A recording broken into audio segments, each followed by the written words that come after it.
اعوذ باللہ من الشیطان الرجیم بسم اللہ الرحمن الرحیم السلام علیکم ورحمۃ اللہ وبرکاتہ۔ اللہ کریم آپ تمام مسلمان بہنوں کو، بھائیوں کو، ماؤں کو، سب کو دین دنیا کی عزتوں سے سلامتیاں نصیب فرمائے۔ اللہ کریم مالا مال فرمائے عزتوں سے۔ آج کے اس ویڈیو کے اندر ایک بہت ہی خاص وظیفہ کہ ہم روزانہ تسبیحات پڑھتے ہیں، اور ان تسبیحات کیا ہے اور ان کا ایک خاص وظیفہ سبحان ربی الاعلیٰ کا خاص جو وظیفہ ہے۔ تسبیح اللہ تعالیٰ کا وہ ذکر ہے جس کی سلطنت 7 آسمانوں کے اوپر تک پھیلی ہوئی ہے، اور قرآن عظیم کی 7 مبارک سورتوں کا آغاز تسبیح سے ہوتا ہے، جیسے سبح للہ ما فی السماوات و ما فی الارض وغیرہ وغیرہ۔ حضرت سیدنا نوح علیہ السلام نے اپنے بیٹے کو تسبیح کی تاکید فرمائی کہ بیٹا سبحان اللہ و بحمدہ کو ہمیشہ لازم پکڑنا۔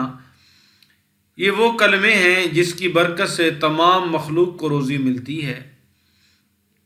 اسی طرح حضرت سیدنا ابوبکر صدیق عتیق رضی اللہ تعالی عنہ، آپ کے پاس ایک بڑے بالوں والا پرندہ لایا گیا۔ ارشاد فرمایا کہ اسے کیوں پکڑا ہے؟ جواب دیا گیا کہ اس نے تسبیح پڑھنا چھوڑ دی، اس لیے ہم نے پکڑ لیا ہے۔ تسبیح میں گناہوں کی پاکی بھی ہے۔ تسبیح پڑھنے سے سمندر کی جھاگ کے برابر گناہ معاف ہو جاتے ہیں۔ تسبیح میں جنت کی آبادی بھی ہے۔ فرمایا ایک بار سبحان اللہ پڑھنے سے جنت میں اپنی ملکیت کا ایک درخت جو ہے وہ لگ جاتا ہے۔ درخت بھی معمولی نہیں بلکہ صدیوں کی مسافت تک پھیلا ہوا۔ تسبیح میں حشر کے دن کا سامان بھی ہے۔ ارشاد فرمایا کہ تسبیح جو ہے آدھے میزان کو بھر دیتی ہے اور باقی کو الحمدللہ بھر دیتا ہے۔ ایک بزرگ کے پاس ایک شخص نے روزی کی تنگی کی شکایت کی تو انہوں نے فرمایا کہ ہر نماز کے بعد یہ تسبیح جو ہے سبحان ربی العظیم، سبحان ربی الاعلیٰ، سبحان اللہ، یہ تسبیحات کوئی 100 بار ہر نماز کے بعد پڑھا کر۔ وہ صاحب زندہ دل انسان تھے، اور زندہ دل وہ ہوتا ہے جس کے دل میں اللہ تعالیٰ کا ذکر موجود ہو، اور جو دل کی توجہ سے اللہ تعالیٰ کا ذکر کرتا ہو۔ تو انہوں نے دل کی توجہ سے یہ عمل شروع کیا، مگر ایک ہفتہ بعد ان بزرگوں کے پاس آ کر کہنے لگے کہ یہ وظیفہ بند کرنے کی اجازت چاہتا ہوں، کیونکہ اب تو زمین کے خفیہ خزانے بھی نظر آنے لگے ہیں۔ جو لوگ عقل مند ہوتے ہیں وہ خزانوں کا مالک بننے سے ڈرتے ہیں۔ کون سنبھالے، کون اتنی فکر اٹھائے، کون اتنا حساب دے، کون اتنے حقوق ادا کرے۔ انسان کی ضرورت تو کچھ مال سے بھی پوری ہو جاتی ہے، لیکن میں یہاں اس تسبیح کی جو فضیلت میں نے آپ کو اتنی بڑی بات سنائی ہے۔ قرآن مجید میں کئی جگہ پہ اللہ تعالیٰ کی تسبیح ہے، کبھی فرشتوں کی زبانی، کبھی انبیاء کرام کی زبانی، کہیں کسی اور قرینے سے۔ بندے کا یہ دل چاہتا کہ ایک ہی مجلس میں تسبیح کی یہ تمام مبارک الفاظ پڑھے، کیونکہ قرآن مجید کی ہر تسبیح میں الگ الگ روحانی خزانے مخفی ہیں۔ بہرحال بات جتنی وہ کہتے ہیں کہ آگے لے کے چلیں گے تو بات اتنی طول پکڑے گی، اور تسبیح کی جو تعریف ہے، جو فضیلت ہے، وہ میرے بیان کرنے سے کبھی بھی پوری نہیں ہو سکتی۔ ساری دنیا ایک سائڈ پہ ہو جائے، اس کی فضیلت پہ لکھنا بولنا شروع کر دیں تو یقین جانیے کہ آپ حیران رہ جائیں گے کہ اس کی اتنی فوائد ہیں، لیکن ہمارے مسلمان غافل ہیں۔ اللہ تعالیٰ میں پڑھنا قبول فرمائے۔ بہت ہی قیمتی تحفہ آپ کی خدمت میں حاضر ہے، تو اللہ تعالیٰ کا شکر ہے۔ یہ تحفہ کیا ہے کہ آپ جانتے ہیں کہ تسبیح اللہ تعالیٰ کی پاکی بیان کرنے کے فضائل بے شمار اور مقامات بہت اونچے ہیں۔ میری اور آپ کی کیا جرت ہے، کیا استطاعت ہے کہ ہم اس کا حق ادا کریں۔ اگر آپ کی خواہش ہو کہ میرے رکے ہوئے کام جو ہیں وہ اللہ کے فضل و کرم سے پورے ہو جائیں، مالک کریم میری تمام نیک دلی تمنائیں حاجات پوری فرما دے، مالک کریم مجھے قرض کی وادیوں سے نکال دے، اللہ جل شانہ سبحانہ و تعالی مجھے اتنا رزق عطا فرمائے کہ میں لوگوں کے پاس بھیک مانگنے سے بچ جاؤں، یا اگر مجھ پہ دکھ یا تکلیف یا کوئی مصیبت مجھے گھیر لیتی ہے تو میں کچھ نہ کچھ میرے پاس ہو کہ میں اس کا سامنا کروں۔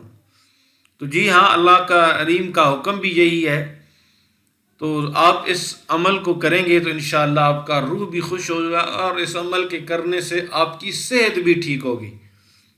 اور بندہ فقیر نے اس عمل کو صحت کے حوالے سے اب ضرور کرنا ہے، کیونکہ حال ہی کے اندر آپریشن ہوا جس کی وجہ سے کافی ڈسٹربنگ تھی، تو الحمدللہ یہ عمل ایسا ملا ہے کہ اس سے ایک تو رزق میں اضافہ ہوگا، ایک تو نیک حاجتیں پوری ہوں گی، نیک تمنائیں اللہ کریم کے کرم سے پوری ہوں گی، اور دوسرا اللہ اسے صحت بھی عطا فرماتے ہیں۔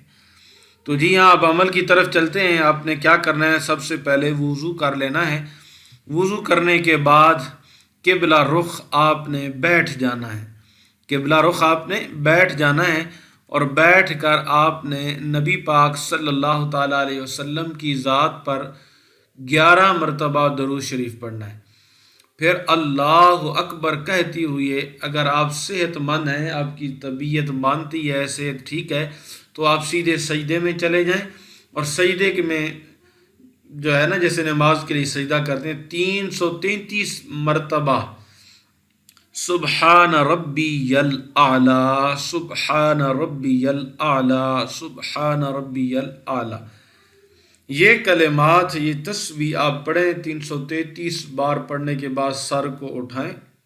ہاں، اگر ایک سجدے میں آپ نہیں پڑھ سکتے، 2 سجدوں میں پڑھ لیں، 2 سجدوں میں آپ پڑھ لیں اگر پڑھنا چاہتے ہیں، یا ایک میں پڑھ لیں۔ جب آپ سجدے میں جائیں گے تو آپ کو اتنا سرور آئے گا، اتنا لطف آئے گا کہ آپ کہیں گے کہ شاید زندگی میں اتنا لطف ملا ہی نہیں ہے۔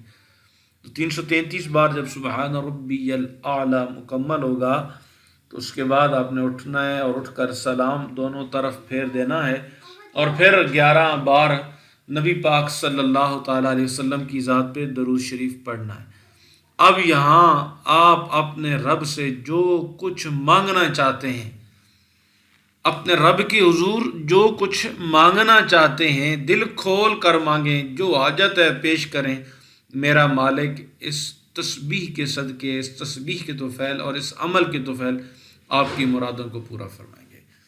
اللہ آپ کا حامی و ناصر ہو۔ بہت ہی آسان سا عمل دیا ہے، وقت نکالا کریں اپنے لیے، اپنے بچوں کے لیے، اپنی فیملی کے لیے۔ مالک کریم سب کو عزتوں سے مالا مال فرمائے۔